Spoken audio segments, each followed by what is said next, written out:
हम अभी चैप्टर पढ़ रहे हैं लेजर का। लेजर की पोस्टिंग में हमने जर्नल से लेजर की पोस्टिंग पढ़ ली थी कि जर्नल में जब आप सारे ट्रांजेक्शन्स को रिकॉर्ड कर रहे हो तो उसको लेजर में कैसे पोस्ट करना है। ठीक है। अब हम जानते हैं कि हर बिजनेसमैन के पास दो ऑप्शन होता है ट्रांजेक्शन्स को रिकॉर्ड करने के लिए। एक ऑप्शन होता है कि वो सारे ट्रांजेक्शन्स को जर्नल में रिकॉर्ड कर ले, और एक ऑप्शन होता है कि वो सारे ट्रांजेक्शन्स को डिवाइड कर दे, जर्नल का सब डिवीजन कर दे और सब्सिडरी बुक्स बना ले। तो अब हम सब्सिडरी बुक्स की तरफ जा रहे हैं कि अगर एक बिजनेसमैन ने सब्सिडरी बुक्स मेंटेन की है तो उस पे उसका पोस्टिंग का प्रोसेस कैसा रहेगा।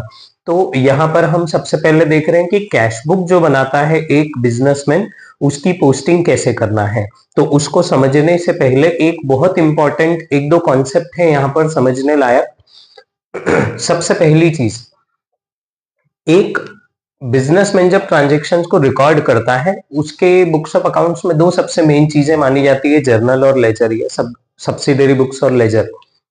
सब्सिडरी बुक्स या फिर जर्नल का मेन काम क्या है, उसका मेन काम है ट्रांजेक्शन्स को सिस्टमैटिकली रिकॉर्ड करके देना। और लेजर का मेन काम क्या है, लेजर का मेन काम है क्लासिफिकेशन, यानी किसी एक पर्सन या एक आइटम से रिलेटेड सारे ट्रांजेक्शन मुझे एक जगह मिल जाए और उस अकाउंट का मुझे बैलेंस पता चल जाए, लेना बाकी देना बाकी पता चल जाए मुझे। ठीक है। तो ये दोनों काम होते हैं किसके, जर्नल और लेजर के। अब कैश बुक जो आप बनाते हो, कैश बुक जर्नल का पार्ट है या लेजर का पार्ट है। तो कैश बुक देखिए आपको कैश और बैंक के सारे ट्रांजेक्शन रिकॉर्ड करके भी देती है और दूसरी तरफ कैश और बैंक का बैलेंस भी निकाल के देती है, क्लासिफिकेशन भी कर देती है। कैश और बैंक के सारे ट्रांजेक्शन एक जगह आपको मिल जाते हैं। तो इस तरीके से हम ये बोल सकते हैं कि कैश बुक जो है वो जर्नल का भी पार्ट है और लेजर का भी पार्ट है। लेजर का पार्ट कैसे हुआ, तो समझिए, आप लेजर जब बनाने जाओगे तो आपको एक क्वेश्चन अपने दिमाग में लाना है, क्या आना चाहिए आपके दिमाग में कि कैश और बैंक का अकाउंट बनाऊं या नहीं बनाऊं। आप जितने भी अकाउंट्स किसी भी एंट्री में लिख रहे हैं वो सारे अकाउंट्स लेजर में बनने वाले हैं, है ना। तो हम ये सोचें कि कैश और बैंक का अकाउंट बनाने का कोई रिलेवेंस है क्या वहां पर लेजर में। हमको अकाउंट बनाने से मिलेगा क्या, कैश और बैंक के सारे ट्रांजेक्शन एक जगह मिल जाएंगे और बैलेंस मिल जाएगा कैश और बैंक का। तो वो तो हमको कैश बुक से ऑलरेडी मिल गया है। ये दोनों ही पर्पस हमारी कैश बुक ने ऑलरेडी पूरे कर दिए हैं। यानी जब आप लेजर बनाओगे तो आपको उसके अंदर दो अकाउंट स्किप करना है, बनाने की जरूरत नहीं है। कौन से दो account, cash account and bank account. ये दो अकाउंट आपको मेंटेन करने की जरूरत नहीं है, क्योंकि लेजर जितना पर्पस आपका इन दो अकाउंट्स का पूरा करता है उतना ऑलरेडी कैश बुक ने कर दिया है। आप फॉर्मेट भी देखो, पूरा लेजर वाला ही फॉर्मेट है, थोड़ा सा ही फर्क आता है केवल। ठीक है। तो पहली चीज ये हो गई, है ना। इससे रिलेटेड आगे एक कॉन्ट्रा एंट्री का कॉन्सेप्ट और मैं बताऊंगा आपको। पहली चीज, when you are maintaining cash book with cash and bank column, you don't need to maintain cash account and bank account in ledger. दूसरी चीज, if any account is debit side in cash book, debit side यानी receipt side, है ना। जब भी आप cash book बनाए तो पर्टिकुलर्स ना लिखें, better to write receipts and payments. आपका कॉन्सेप्ट थोड़ा क्लियर रहेगा कि किस अमाउंट को किधर लिखना है। तो यहां पर ये ध्यान रखना है आपको कि जब कैश बुक में कोई चीज डेबिट साइड लिखी है, किसी भी अकाउंट का नाम डेबिट साइड है, तो उस पर्टिकुलर अकाउंट में एंट्री क्रेडिट साइड जाने वाली है। अगर कैश बुक में किसी भी अकाउंट का नाम क्रेडिट साइड यानी पेमेंट साइड लिखा हुआ है तो उस पर्टिकुलर अकाउंट में ये एंट्री डेबिट साइड जाने वाली है। ठीक है। कैसे करेंगे सर, तो आप सिंपल सी चीज समझो कि यहां पर जो आपके कॉलम बने हुए हैं, जैसे आपने कैपिटल अकाउंट बनाया, तो जब आप कैपिटल अकाउंट बनाने वाले हो तो आप उसके अंदर ये डिसाइड करो कि एंट्री किस साइड करूं मैं। अगर कैश बुक में ये डेबिट साइड है तो एंट्री किधर जाएगी, कैपिटल अकाउंट में क्रेडिट साइड जाएगी। अब क्या नाम से एंट्री करें सर, तो आपको नाम वो लिखना है जो ये कॉलम में है। अगर कैश के कॉलम में इसका अमाउंट है तो बाय कैश अकाउंट आएगा, और अगर बैंक के कॉलम में है तो यहाँ पर बाय बैंक अकाउंट आएगा। अब ये 20,000 कहाँ है, कैश के कॉलम में है, तो यहाँ पर मैंने क्या लिख दिया, बाय कैश अकाउंट। कितना लिख दिया, 20,000। ठीक है। अभी के लिए सीबीएसई वाले बच्चों को लग रहा होगा कि 3 कॉलम क्यों बनाए हुए हैं, क्योंकि सीबीएसई की बुक्स में ट्रिपल कॉलम कैश बुक का कॉन्सेप्ट नहीं है। स्टेट बोर्ड्स उसको आज भी फॉलो कर रहे हैं ट्रिपल कॉलम कैश बुक को, लेकिन सीबीएसई की ज्यादातर बुक्स में से वो कॉन्सेप्ट हटा दिया है ज्यादातर राइटर्स ने, है ना। बट उसके पीछे बहुत सारी अंडरस्टैंडिंग्स है, लॉजिक्स है, इसलिए मैं यहां पर ले रहा हूं उसको। आपकी अकाउंटिंग की अंडरस्टैंडिंग बेटर होगी आप डिस्काउंट के कॉलम्स को, उनके लॉजिक्स को जब समझोगे, है ना। हर एक चीज उसके बहुत लॉजिकल है। तो यहां पर अपन ये समझते हैं पहले तो कि पोस्टिंग कैसे करना है। यानी ये जो कैपिटल अकाउंट है, अगर कैश बुक में डेबिट में है तो कैपिटल अकाउंट के क्रेडिट में एंट्री जाएगी, और किस कॉलम में अमाउंट लिखा है उस नाम से जाएगी। अगर यहाँ बैंक अकाउंट में कॉलम में लिखा होता तो मैं क्या एंट्री करता, बाय बैंक अकाउंट। यहाँ पे कैश के कॉलम में लिखा है इसलिए मैंने बाय कैश अकाउंट लिख दिया। उसके बाद सेल्स अकाउंट की बात करें, सेल्स अकाउंट किधर है, सेल्स अकाउंट भी डेबिट साइड है कैश बुक में, तो इसमें भी अपन एंट्री किस साइड करेंगे, क्रेडिट साइड करेंगे, बाय कैश अकाउंट करके। ठीक है, इसका अगर अमाउंट कैश के कॉलम में है तो बाय कैश अकाउंट। वहीं अगर मैं इसकी एंट्री करने जाऊं मोहन की, अब समझिए मोहन का थोड़ा सा अकाउंट हम समझते हैं, क्योंकि यहाँ पर डिस्काउंट का कॉन्सेप्ट है। तो डिस्काउंट का कॉन्सेप्ट आप समझे कि कैश बुक के कॉलम में कैश बुक में डिस्काउंट का कॉलम लाने का लॉजिक क्या है। कई टीचर्स बच्चों को थोड़ा इजीली समझ में आए कंपाउंड एंट्री, उसके लिए बोल देते हैं कि बेटा इतना याद रखो, जिधर कैश है उधर डिस्काउंट है। मतलब राम को पैसा पे किया, डिस्काउंट मिला, Ram debit to cash, to discount received. Cash credit में तो डिस्काउंट भी क्रेडिट में। अगर आपको मोहन से पैसा मिला और आपने उसको डिस्काउंट दिया, cash account debit, discount allowed debit to Mohan, यानी कैश डेबिट में तो डिस्काउंट अलाउड भी डेबिट में। इस तरीके से बच्चों को कई टीचर याद करवाते हैं कि जिधर कैश है या बैंक है उधर ही डिस्काउंट आएगा, ताकि बच्चा कंफ्यूज ना हो। अब यही कॉन्सेप्ट को लेते हुए हमने क्या किया है कि जब हर समय कैश डिस्काउंट तभी आएगा जब या तो कैश में पेमेंट हो या चेक से पेमेंट हो। तो फिर क्यों ना कैश बुक में ही कॉलम बना ले, क्योंकि हर जगह फिर प्रॉब्लम क्या आएगी। आप समझो सीबीएसई के बच्चे और एमपी बोर्ड या स्टेट बोर्ड कोई सा भी हो, आपने डबल कॉलम कैश बुक भी पढ़ी है, आपने ट्रिपल कॉलम कैश बुक भी पढ़ी है।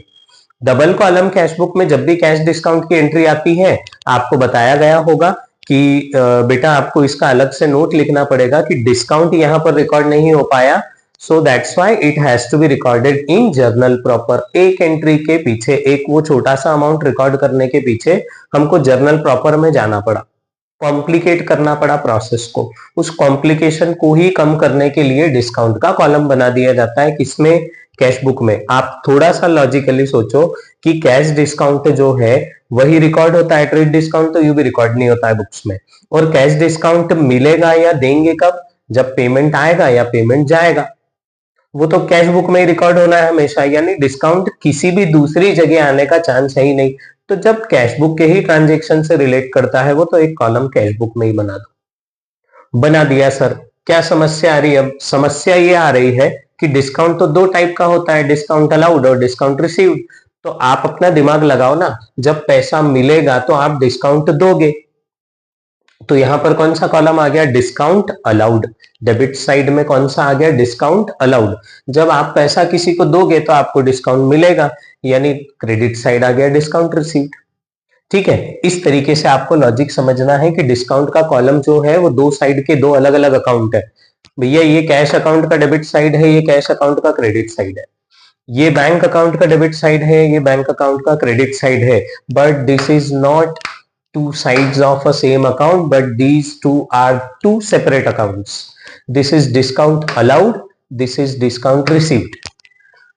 ठीक है, हम दोनों को अलग अलग रिकॉर्ड करते हैं। कुछ बुक्स में सिर्फ डिस्काउंट अकाउंट लिखा होता है, बट मैं यही सजेस्ट करूंगा आपको कि लॉजिकली पढ़ना चाहते हो तो डिस्काउंट अलाउड को अलग रिकॉर्ड करें, डिस्काउंट रिसीव्ड को अलग रिकॉर्ड करें। अब समझे इसमें आगे क्या करना है। तो जितनी एंट्री क्रेडिट में है, जैसे परचेसेस अकाउंट है, फर्नीचर अकाउंट है, परचेसेस अकाउंट में क्या लिख दूंगा मैं किधर एंट्री करेंगे, परचेसेस अकाउंट मेरा क्रेडिट साइड है, तो मैं इसमें एंट्री किस साइड करूंगा, डेबिट साइड करूंगा। देखिए मैं बहुत ज्यादा डिटेल्ड चीजें 8-8 कॉलम बनाकर वो नहीं कर रहा हूं, है ना। वो आपकी किताब में भी है, ढेर है बहुत सारी किताबों में क्वेश्चंस, है ना। लेकिन उस ढेर का कोई मतलब नहीं है जब तक आपको उनके लॉजिक समझ में नहीं आए। तो मैं सिर्फ लॉजिक को टच कर रहा हूं यहाँ पर। मैं एक और चीज बोल रहा हूं आपको, किसी भी अकाउंट का बैलेंस नहीं निकाल रहा हूं मैं, है ना, क्योंकि मैं आपको अभी सिर्फ पोस्टिंग समझाना चाह रहा हूं, बैलेंसिंग हम अलग से पढ़ेंगे। ठीक है, तो परचेस अकाउंट आपका क्रेडिट में है कैश बुक में, इसकी एंट्री पोस्टिंग किधर हो जाएगी, डेबिट साइड हो जाएगी। किस नाम से होगी, कॉलम देखिए, कॉलम कौन सा है, बैंक का, तो यहां पर अपन ने लिख दिया 2, बैंक अकाउंट कितना 2000। ठीक, अब थोड़ा सा कॉम्प्लिकेटेड मैटर जो हमने डिस्काउंट का भी समझा उसकी पोस्टिंग समझते हैं। आप सीधी से एक बात समझो, आपको जब भी किसी सब्सिडरी बुक के पोस्टिंग में प्रॉब्लम आए, आपको कहीं भी प्रॉब्लम कैश बुक में आ रही है, आप सिंपली रफ वर्क में जाके जर्नल एंट्री करके देखो, है ना। जर्नल तो बेस है, देखो अब आप बोलो कि हमको तो जर्नल भी ढंग से नहीं पढ़ा हुआ है हमने, तो फिर तो क्या ही बात है, फिर क्या पढ़ना है। ठीक है, तो आप कोई भी एंट्री अगर आपको समझ में नहीं आती है, पोस्टिंग समझ में नहीं आती है, कैश बुक में कैसे लिखे समझ में नहीं आता है, तो आप सिंपली रफ वर्क में जाएं और जर्नल एंट्री करके देखें, आपका दिमाग चलने लगेगा कि इसको कैसे लिखना है। तो अगर मैं इस ट्रांजेक्शन की, इस प्रॉपर ट्रांजेक्शन की जर्नल एंट्री लिखने जाऊंगा तो क्या एंट्री होगी, एंट्री ये होगी, bank account debit 750, discount allowed debit 50 to Mohan's account. Mohan का अकाउंट क्रेडिट साइड है, मतलब जर्नल एंट्री में क्रेडिट साइड है, यहां पर डेबिट साइड है ना। तो मोहन के अकाउंट में ये एंट्री किस साइड जाएगी, क्रेडिट साइड जाएगी। अब सर उसका नाम तो 2 कॉलम में लिखा हुआ है, तो अपन दोनों कॉलम की पोस्टिंग करेंगे ना। हम डिस्काउंट अलाउड की पोस्टिंग छोड़ सकते हैं क्या, क्या वो अकाउंट हमको मेंटेन नहीं करना है, बिल्कुल करना है। तो हम यहां पर क्या करेंगे, यहां पर लिख देंगे बाय, कैश लिखूं कि बैंक लिखूं, बैंक का कॉलम है तो यहां पर मैंने लिख दिया by bank account 750 and bye discount. अब डिस्काउंट कौन सा है बेटा, अभी आप पहचानो, डेबिट साइड है तो कौन सा होगा, अलाउड होगा, एक्सपेंस है, discount allowed is expense, discount received is revenue. ठीक है, तो यहां पर डिस्काउंट अलाउड डेबिट है कितना 50, तो ये अपन ने क्रेडिट में लिख दिया।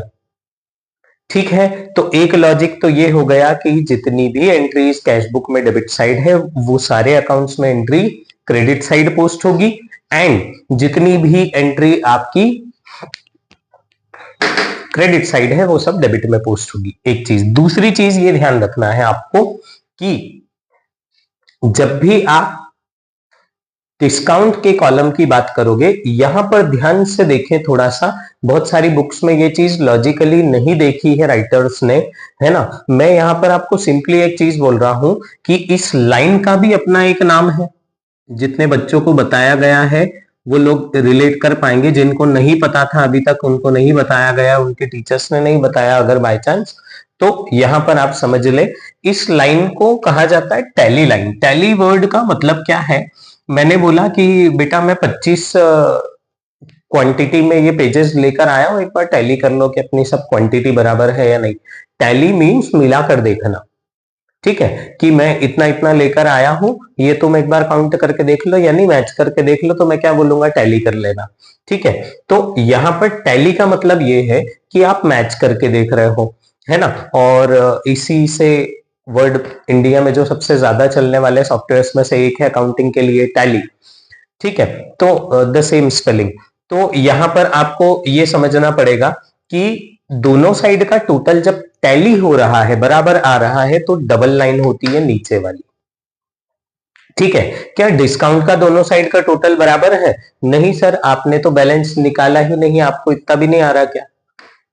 देखो ये चीज ध्यान से समझो, कैश का बैलेंस इसलिए निकाला है क्योंकि कैश का डेबिट कॉलम है और कैश का क्रेडिट कॉलम है, दोनों को बैलेंस करना जरूरी है। एक अकाउंट के 2 कॉलम है ना, तो उनको बैलेंस किया हमने, लेकिन ये 2 अलग अलग अकाउंट हैं, इनको यहां बैलेंस नहीं किया जाएगा, यहां सिर्फ इनका टोटल किया जाता है। एक और नया लॉजिक, डिस्काउंट के कॉलम का बैलेंस नहीं निकाला जाता कैश बुक में, बल्कि उनका सिर्फ टोटल किया जाता है। जब ये पोस्ट किए जाएंगे तब उसकी होगी बैलेंसिंग। अच्छा, पोस्टिंग कैसे करेंगे सर, डेबिट का क्रेडिट, क्रेडिट का डेबिट, गलती से भी ऐसा याद नहीं रखना, हर जगह ऐसा नहीं होता है। Discount allowed is an expense, ये डेबिट में जितना रिकॉर्ड हुआ है ये डिस्काउंट अलाउड अकाउंट के डेबिट में ही जाएगा। ध्यान से सुने, डिस्काउंट डेबिट साइड जो आपको दिख रहा है, दिस इज डिस्काउंट अलाउड, ये डेबिट का अमाउंट डेबिट में ही ट्रांसफर होगा, यानी डिस्काउंट अलाउड अकाउंट जब आप बनाओगे तो यहां पर लिखोगे to sundries as per cash book. 2 option है आपके पास, आप महीने भर की सारी एंट्रीज को भी लिख सकते हो आपके डेटर क्रेडिटर के नाम से, और आप चाहो तो पूरे महीने भर की, जैसे हम परचेज बुक सेल्स बुक में पढ़ेंगे, पूरा महीने भर का एक बार में भी पोस्ट कर सकते हो। तो ये चीज का लॉजिक समझें कि डेबिट और क्रेडिट, क्रेडिट वाला जो डिस्काउंट रिसीव्ड है उसकी एंट्री क्रेडिट में ही जाएगी by sundries as per cash book. Last चीज जो मैं आपको बताना चाह रहा हूं, ये लॉजिक बहुत ही कम जगहों पे मिलेगा आपको। सर कॉन्ट्रा एंट्री में सी एलएफ के कॉलम में क्यों लिखा? एलएफ के कॉलम में सी लिखने का मीनिंग बहुत ध्यान से सुनना है ना। मैंने सबसे पहली चीज ये बोली थी कि लेजर जब आप बना रहे हो तो आपको लेजर में कैश अकाउंट और बैंक अकाउंट बनाने की जरूरत नहीं है, क्योंकि हमारा वो सारा काम कैश बुक ने कर दिया। It means that there is no page number for cash account and bank account. बराबर, हमारे लेजर में कोई ऐसा पेज नंबर है ही नहीं जिसमें कैश अकाउंट या बैंक अकाउंट बना हो, तो हमने एलएफ के कॉलम में सी लिख दिया ताकि अकाउंटेंट को ये समझ में आ जाए कि ये कॉन्ट्रा एंट्री है, इसकी पोस्टिंग मुझे नहीं करना है, ये कैश बुक में ही निपट चुकी है, इसकी पोस्टिंग ऑटोमेटिकली कैश बुक में ही पोस्ट हो चुका है वो ट्रांजेक्शन, डेबिट वाला क्रेडिट में, क्रेडिट वाला डेबिट में। ठीक है, अब आप बोलोगे सर बाकी तो कोरा छोड़ देते हैं हम, खाली छोड़ देते हैं एलएफ का कॉलम। देखिए ध्यान से समझें, खाली छोड़ने में और डैश लगाने में जमीन आसमान का अंतर है। ये देखो मैंने डिस्काउंट के कॉलम में सब जगह डैश लगा दिया। वाई? क्योंकि मुझे पता है कि यहां पर कुछ नहीं आने वाला है, इस ट्रांजेक्शन में डिस्काउंट था ही नहीं, इसलिए मैंने लिखा नहीं। और वहीं अगर मैं देखूं कि एलएफ का कॉलम हम डैश नहीं लगाते, हम खाली छोड़ते हैं। वाई? खाली छोड़ने का मतलब यह है कि मेरे पास इसका डेटा अवेलेबल नहीं है, जब भी मेरे पास डेटा होगा तो मैं यहां पे लिख दूंगा। तो हम खाली छोड़ रहे थे इसलिए क्योंकि हमारे पास पेज नंबर का डेटा नहीं था, लेकिन हमने सी इसलिए लिखा है क्योंकि यहाँ पर एक्चुअली कोई पेज नंबर नहीं आने वाला है। अगर ये खाली छूट गया तो बाद में अकाउंटेंट को लगेगा कि यहाँ पे क्या आने वाला था, कौन सा पेज नंबर लिखूं, वहां कुछ आना ही नहीं है, क्योंकि लेजर में ना कैश अकाउंट है ना बैंक अकाउंट है। इसलिए कैश बुक के एलएफ के कॉलम में सी लिखा जाता है, बाकी कहीं नहीं लिखते हैं हम। ये ऐसे ब्रैकेट में भी लिख सकते थे, मैंने थोड़ा शॉर्ट में बनाई है कैश बुक, एलएफ का कॉलम ही, लेकिन प्रैक्टिकली तो ये चीज समझना पड़ेगी कि एलएफ के कॉलम ने ही क्यों लिखा। ठीक है, तो ये हमारी कैश बुक की पोस्टिंग कंप्लीट हो गई। इसके बाद हम बाकी की सब्सिडरी बुक्स की पोस्टिंग का अलग से एक वीडियो डिस्कस करेंगे।